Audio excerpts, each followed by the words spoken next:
The first day of school, so police will be out in force, enforcing the road rules. The simple message to everyone is to drive carefully, think about the hundreds, indeed thousands of school children in your local community and drive carefully. This year the road toll is 18 so far this year, 9 more than the same period last year. So effectively double the road toll for the previous year, and almost one person a week losing their lives on Queensland roads. We can't afford this to continue.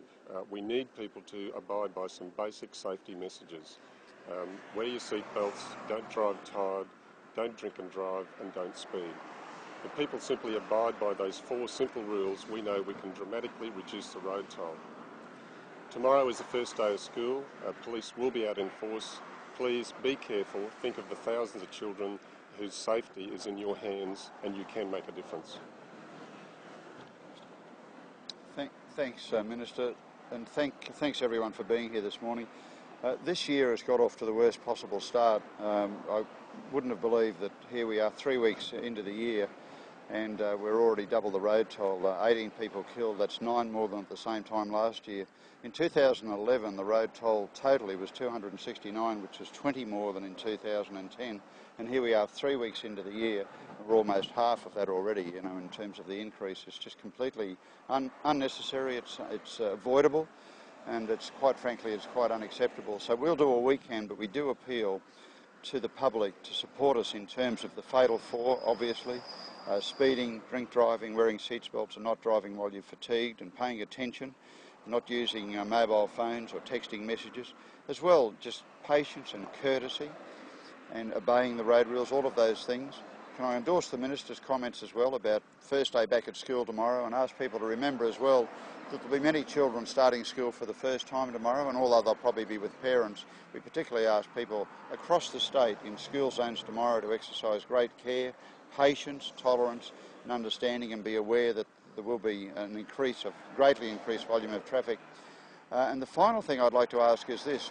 With our road toll, year after year after year, it's disproportionate in the sense of the number of men killed. We've got 3 million licensed drivers in Queensland, and probably that's about half and half women, half men. But far more men get killed than women. So my ask for women is this.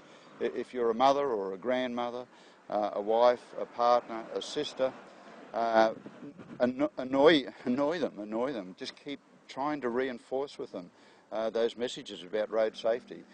Just annoy and keep haranguing the men in your life with that message over and over. You can help us in that space to keep them alive, because quite frankly men are greater risk takers than women, and they're more likely by far to be involved in a serious or fatal road accident. Thanks very much for being here today, and we're happy to take any questions. Particularly with school time coming up, I mean those that don't have... When the Premier has a press conference on exactly the same topic across the other side of town, I saw that. Thank you. Particularly around school time, I mean those that don't have kids, it can be easy to forget that schools start up again, hasn't it? It can be, and that's exactly why we want to get as much publicity as we can and get the message out as much as possible. And after that holiday break, that's another reason too, that people might obviously have lots of things on their mind. So we appeal to everyone to realise that it's back to school tomorrow throughout the state, and in those critical times of 7 to 9 in the morning and 2 to 4 in the afternoon, that's the time frames when the speed limits are reduced. And obviously just to be very, very patient, tolerant and understanding.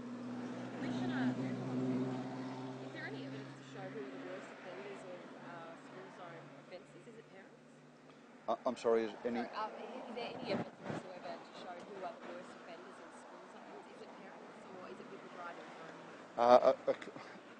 Sadly, some parents, are most are fine. Some are a little bit irresponsible though, in terms of the way they park and manoeuvre and quite frankly their impatience. So we appeal to everyone. I don't think there's any specific data in school zones. I think that's across the board. But certainly the people who are at greatest risk continue to be men and young men. They're the greatest risk takers. And one of the tragedies, and we say this over and over, but it's true, is that very, very rarely is a fatal or serious injury, traffic crash, an accident. An accident is something that just happens like when you slip on some oil on the floor that you don't know is there. But these things aren't accidents. They're things that happen because of the way people drive or behave or their attitudes or their risk-taking, and that means that that's avoidable and it doesn't have to happen. Commissioner, sorry, you may have already spoken to this, but can you give us some statistics on the number of accidents or offences in school zones? Offences in school zones? In terms of speeding?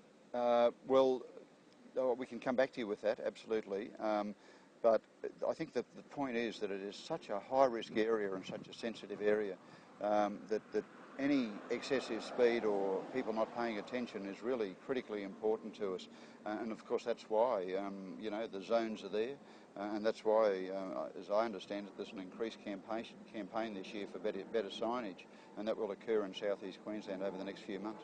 And again, I apologise if you've already spoken to it, but I understand there's a change with flashing lights over a longer period outside some schools. The Minister might like to speak to that, but there's two zones really. One is the areas where the schools are divided by a road, the campus, and the other is schools generally. The government's announced some changes through another minister, obviously, to the school zone policy, where the hours will be standardised across Queensland, except in exceptional cases. But in addition to that, in split zone schools or split road schools, there will be permanent school zones and the rollout of flashing lights over those locations over the coming years, So that's the major change that's occurring there. Minister, you haven't spoken to Just one more on the emotions that like kids are going through. I mean, they can be scared. They can be obviously don't know the road rules. Some of the young kids in particular. What sort of dangers does that create? Yeah, that's a really good point, and it comes back, I think, to all of us being very proactive in recognising that children, whether they're on the road, running across the road, whether they're on a bicycle, they can do things without thinking. They can do completely unpredictable, unexpected things. So for all of us, we need to be very conscious and mindful of that, and that's particularly for children, obviously, who are starting school for the first time. Thank you for your... Yeah. Mr, what are you up to this week? What are your plans? Well, we've got a cabinet meeting on Monday, and it's business as usual. I'm not running at the next election, but from now right up until election day, I'll be working as I have for the last couple of years as minister, and my work won't finish until election day. Are you happy not to be involved in this campaign?